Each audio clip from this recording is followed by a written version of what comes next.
Will you take that? That's full of rabbit poop. I'm saving that for our garden. Thank you. Hey guys, Cassie Deputy. Alicia Deputy. Elias Deputy. Evening Deputy. And this is Deputy Tribe.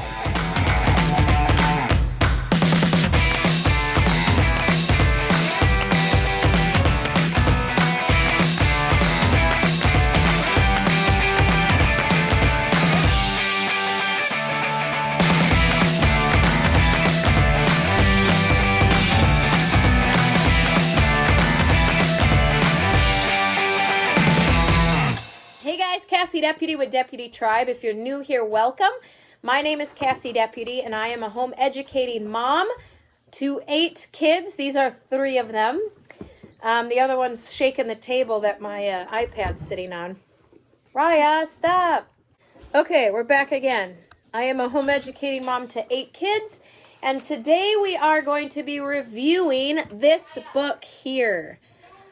Now, this book is by Tyndale, so Tyndale.com. You can check out the links below for the website. And it is I got my notes right here, 28th book in their Imagination Station series. So these books are historically accurate, and they feature a historical figure. Most of the figures in these books are Christians. And so this book features Captain General Ferdinand Magellan? Is that Magellan. Okay. It's a hardcover book. It is about 150 pages long, but it is very easy to read. Large print. There's a few pictures in it. Here's the contents. So these guys read it. She read all of it. She read all of it. And he has read, what, probably like half of it? Maybe? Something like that. So we're going to be talking about this book today. Really good quality. I read the whole book. Do you want to give us a brief... Wow, that was a serious yawn. Do you want to give us a brief overview of what it's about, one of you? So it starts with these 2 kids and their cousins, and the girl made a model ship of the Victoria. And her cousin and his friends were playing ball, and she was carrying it out to, I think, her car. And one of his friends kicked the ball and purposely in front of her, and so she tripped and skinned up both her knees and hands, and I think her ship got destroyed.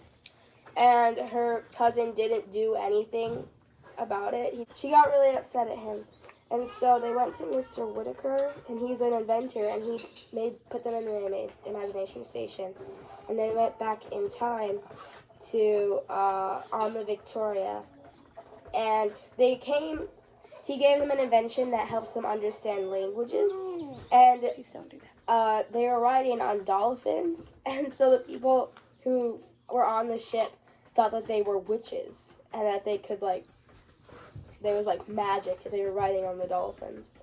But basically they go back to this time aboard the Victoria. So they're actually aboard the ship that she made as her project. And the whole thing was to teach them the lesson of being loyal to one another and working together. So they meet Captain General Ferdinand Magellan and on one of his voyages, and he was a believer. Please move her.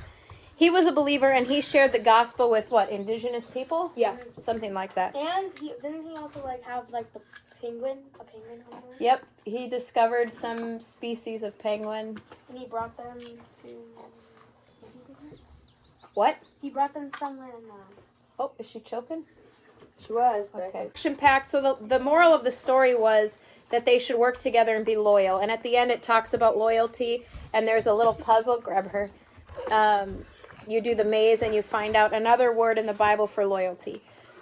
But so the kids make things right. They apologize to one another. There is mention of witchcraft in here because they accuse the children of being witches. It's not in any way weird.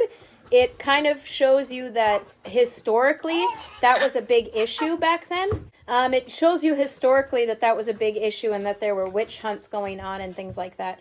And they think that because they came with the Imagination Station They were riding on dolphins. I mean, there was a lot of They stuff. had hot hands. They and I had thought hot, it was like the fire. packs that heat up.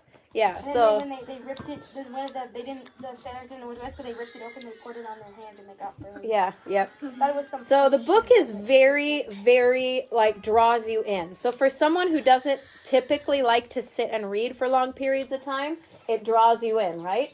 You want to share what you thought about what you read? And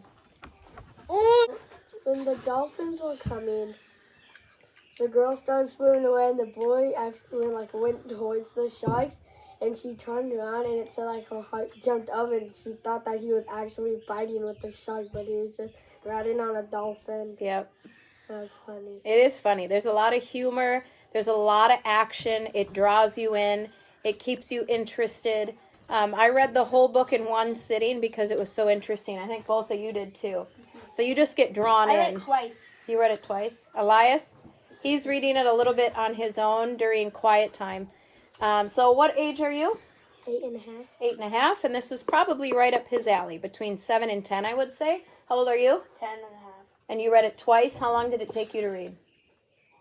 One sitting? 20 minutes. Yeah. She's a very prolific reader, though. And then you read it in a sitting. Yeah. So it's pretty easy to read. Not a lot of big vocabulary, big words. They're spaced out. Like I said, I read it all in a half an hour, 20 minutes, something like that. So it's pretty good.